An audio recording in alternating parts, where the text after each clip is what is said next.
So down here in the bottom left-hand corner of Tal'Darim Altar, we have our blue Terran player hailing from Team NSH.Jjakji. And the team that admittedly I was pulling for in Team Arena Challenge 2, it is Jjakji. Everybody loves the underdog. Yeah, when that run through the lower bracket was so good. His opponent here in the top left-hand corner of the map, representative of another very strong team that is Empire, it is Kas. Yep, Kas versus Empire, or Kas. No, he's on the team Empire. Kas versus Jjakji. That's true. Game 2. Jjakji is something of a self-contained empire, the way he manages his units. Jjakji is like the ruler of the Terran Empire. Yes. Or maybe more like, well, let's see. If Boxer's the Emperor, yeah, MMA is like the son of Boxer, quote unquote. The right-hand man, People don't the usually prince. use that anymore, but yeah, he's kind of like the prince, right?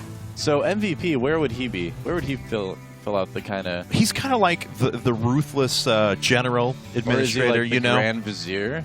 Like from Aladdin or something? He's less... Is he like the Jafar of Terrans in Korea? He's less tricky and evil. more just like brute force, I kill you all. Okay, so he can be the general of the armed forces of the Terran realm, right? I like it. So Jjakji would be... He's very clean. He has clean build. Okay. He has flawless play. Okay. He's a smart guy. He's a little over aggressive, a little over eager. So he's somewhat at court clearly, but I don't know who it is. Right. Maybe like I don't know, like I don't know. I'm going with Duke. Yeah, Duke. Some sort of nobility. Maybe he's a guy that like wins all the sword fighting tournaments and stuff like that. You said Jafar before as well. It makes me. Oh yeah, yeah. Very suave too. That's the dude, right? I like it. And of course, we can't forget that maybe the best would be Court Jester. Yes. And the Terran thing. Oh, he's not that bad. I'm just kidding. No. I'm just kidding. I actually feel bad that I said that now because here's the thing. He's actually crying at home. He's probably not watching, but here's the thing. A lot of people don't know about the best, right? Is he's actually a really good Terran player, but because of that one game where he had just like that atrocious Banshee control. And Tosis, really called it out on him in that game. Everybody just like assumes he's just that bad all the time. Yeah. But he's actually not. But it's just a tough kind of stereotype to shed, I suppose, after you have a game like that. Wow, Jjakji actually very aggressive here. He's opening with a Reaper build, but decides to throw down second gas right away. So he is not intending on expanding right now. He's going to produce a few more high-tech units. He gets a pretty good scout of his opponent and sees that Kas once again is going for a gasless fast expand. Yeah, and I think Jjakji could certainly take advantage of this as well. I mean, he can kind of produce Reapers. He's making his third Reaper actually right now. So this may be a Reaper, Heli, and Medevac. Otherwise, we have seen Terran players such as Jjakji go for Reapers into like Cloaked Banshee, for instance, too, or just regular Banshees as well. So there's kind of a couple of different directions that Jjakji can kind of go out of this. But if he micros well, the Reapers could do some damage. Oh, barely not taking a hit there from those Marines. If he actually swings far enough around, he can make it up the other side of the clef and get away from the Marines. I think Kas realizes that now, and he's going to back up. No, still trying to chase that down. The Reaper makes its way in. That's Reaper number one, and doesn't stop. The command center got very close. Clutch move by Kas there to jump inside, and we actually have some Marines making their way out. There's already another Reaper waiting for them, though. That was a great little move by Kas, actually. That was impressive, man. And I like the fact that he's just pushing with these Marines because those three Marines can certainly handle a Reaper or two. So that's not too bad. I mean, if you micros well, the Reaper leaves as well. So Kas may actually be able to kill off maybe an SCV or two with this, at least, get a very good scout of his opponent's base. All right, well, he does turn around with one of the Reapers. The supply depot. And we have a Hellion coming out, and that should be enough to chase them away. Let's take a look back here. Sorry.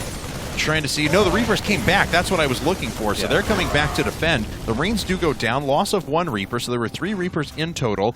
This is actually being followed up now by a Marauder with Concussive Shell for Kas. Indeed. So, yeah, interestingly enough, Kas getting Concussive Shell. He's just going to play this straight-up bio.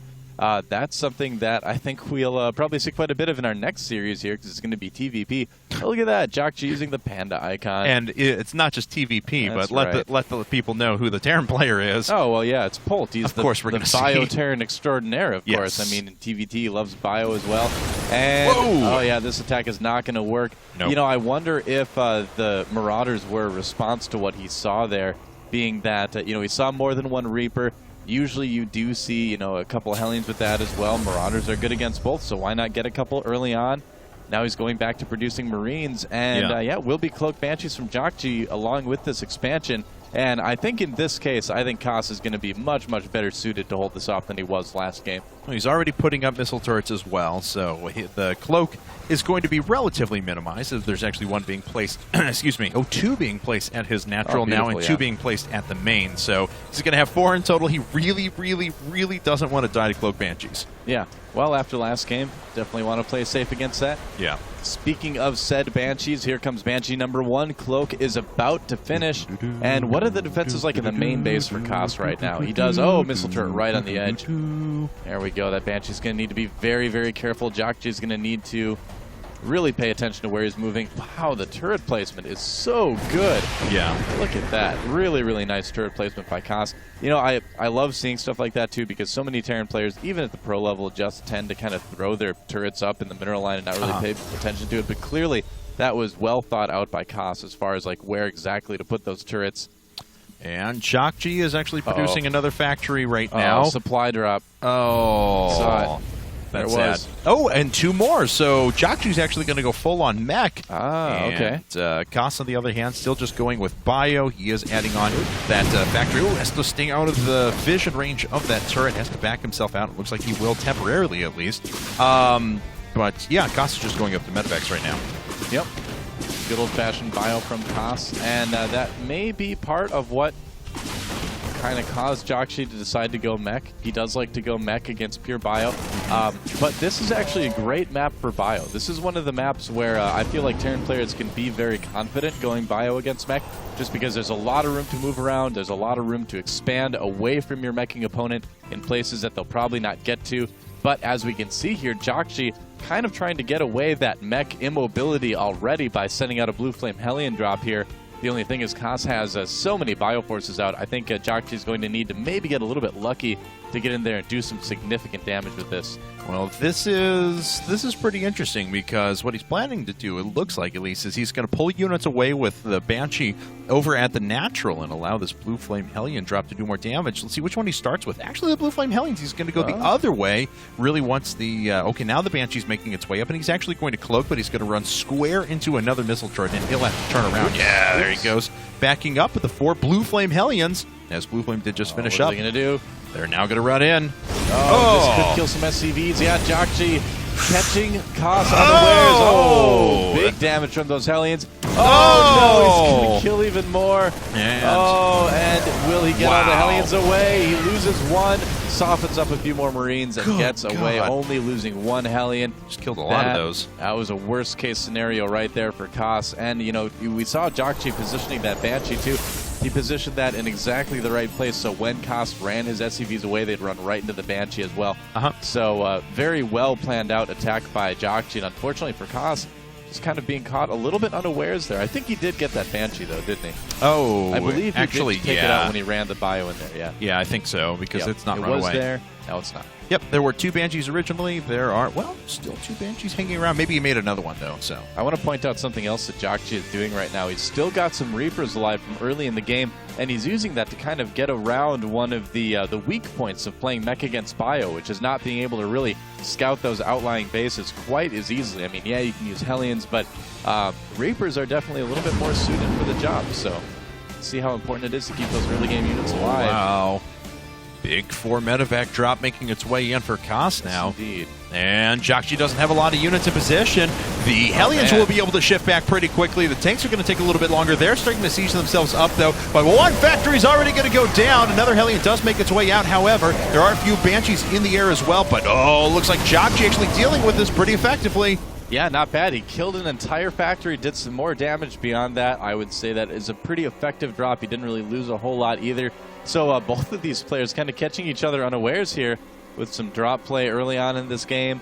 And things are relatively even up right now. Oh, dropping to take out the Hellions. I don't know if that was the right call to make. Oh, let's see, a lot of Marines have already gone down, but he will kill most of the Hellions there. Took a lot of damage on those Marines, so that's going to use up a lot of medevac energy. Yes. And the Reapers are still sitting off to the right-hand side. Jjakji actually moving to a 3rd base. Pretty critical unit composition he needs. And Kas, he's done no such thing yet. He does have another command center just coming up, though. Yeah.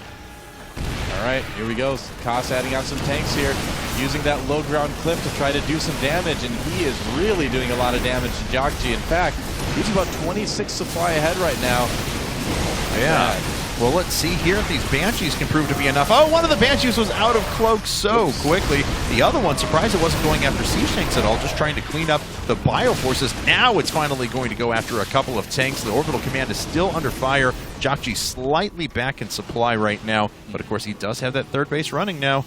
Yes, he does, and Kas is going to need to get his third up very, very quickly if he wants to stay in this game right now, because a meching Terran player on 3 bases is suddenly a very, very scary prospect, because now's the point where Jjakji can just kind of sit back, kind of just tank things a little bit, play really turtly, get his upgrades, and then wait for that kind of 150 supply point to kind of move out. Although we might see Jjakji wait a little bit longer than that this time around, just because he did take that damage at the natural expansion. What are his upgrades at right now? I feel like he's had to kind of skimp on the upgrades a bit, just because he's lost some economy.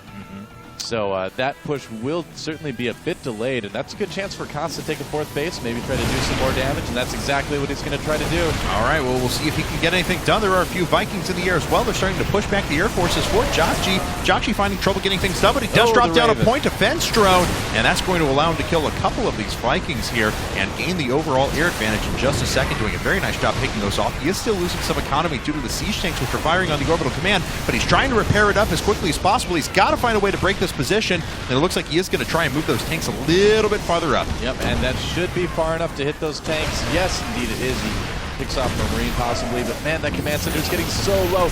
Now, finally lifting it. I think he maybe should have done that a bit sooner here. Yeah. He does save it, and he does push Kas back a little bit. Yeah. But Kas just being so annoying.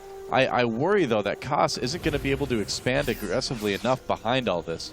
Yeah, it doesn't look like he can. He's fallen back in supply overall now, but he is still up in workers with the amount of damage that he inflicted. But this is not a bad place for Jjakji to be in. Yes, he's taking some damage, but only now do we see the 3rd orbital command lifting down for Kas. Yeah, and we should see another command center from him very soon as well. You know, it's interesting. He's been able to do a little bit more damage than you normally can as a mostly bio Terran against a meching Terran. Now, to call him bio, I suppose, wouldn't be totally accurate, because he has been adding on a good amount of tanks now as well. In fact, he is double producing tanks now at this point. Right. But, and that's kind of the reason why we don't see an expansion yet out of him. He's just kind of trying to get in there and break the army of Jjakji very quickly. These attacks, though, are getting a little bit less powerful each time. Will he have enough to take out this 3rd base? No. Yeah, he's going to need to pull back right away. Whoa! Or not. Oh, he's going for it. Decides to siege up. He's making his way forward. Another point defense drone went down. That actually stopped not just the Vikings, but also the Marauders. Yeah. And Kas lost quite a bit of stuff there up at the front. Unfortunately, a few Hellions going down for Jjakji, keeping those in range of the siege tanks. For what reason, I do not know. But he is going to clean up everything of Kas's. Yeah, he's going to kill absolutely the entire army. Those 2 tanks are probably going to get picked off by the Banshee on their way back. Yeah. And that's what happens sometimes. I mean, Kas just getting a little bit too aggressive. I think, you know, he kind of overestimated the amount of damage that he had done to Jjakji. I mean, he saw a lot of SCVs dying. He saw the command center almost dying. But one thing I think he kind of failed to notice there, and it's an easy thing to miss, is that not a lot of Jjakji's army was dying in all of that. So when he did that follow-up push, Jjakji had a nice big force ready and waiting for him. And now that's kind of the edge Jjakji needs to get the lead in this game. Well, taking a look around, pretty good missile turret coverage, and now for Jjakji. So drops, those kind of comeback drops you see a lot of Terran players use, not going to be all that effective. And got to get that nice ring of missile turrets, man. I mean, it's definitely a worthwhile investment if you're going to play straight up mech like that. We're 20 minutes into the game, and the armory just came up for Jjakji a little while ago, as he does have +1 vehicle weapons coming up, but not really all that much faster than than Kas is. Well, that's the thing. Kas is already getting +2 armor and +3 infantry weapons right now, so he's definitely winning in the upgrade department here. Oh, another siege up on the low ground from Kas. Yeah, but the air advantage is squarely Jjakji's now, and this Banshee already picked away at a couple of tanks. That position is not all that strong for Kas anymore. Yeah, it's definitely true. Kas not really getting an edge here. Oh, I like the expansion here for Jakji, taking 2 more bases, in fact. Not very often that you see the meching Terran out-macroing, or out-expanding, rather, his opponent if they don't mech as well. So I think that kind of slowly but surely, Jakji is kind of taking a big lead in this game. That is a huge, scary army, too. I don't know if Kas has the army supply to handle this.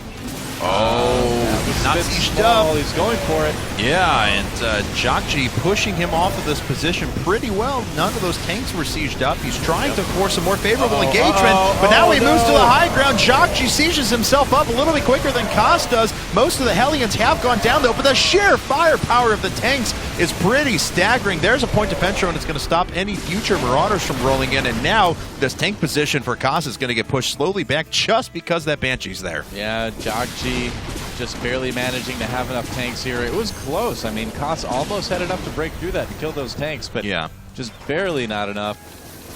Jjakji does take that middle ground, as you can see, and that should keep his other 2 expansions very, very safe. Kas feeling just not quite able to get her on the map and scout at this point. He feels he needs kind of all his units at home to help defend. So I don't think he's going to catch these bases by Jjakji. Well, let's take a look now as Kas, he's down by about 35 supply. He is finally taking a 4th base back at home. That orbital command just dropping on it, so we will have semblance of an economy here in just a bit. He, of course, can produce quite a few units, but I think you're absolutely right. He needs some form of mobility or just a way to get Jjakji back at home or something, but he just can't do it. Yeah, I mean, he can't drop because of the missile turrets and the sensor towers. He can't really expand anymore. His only hope is to break the army from Jjakji, and here he goes. Oh, man, and look at the prepared siege tank line for Jjakji. Rips through the front line of units for Kas. Kas down to 95 supply and falling. Oh, GG. There's GG, and Jjakji has gone up 2-0.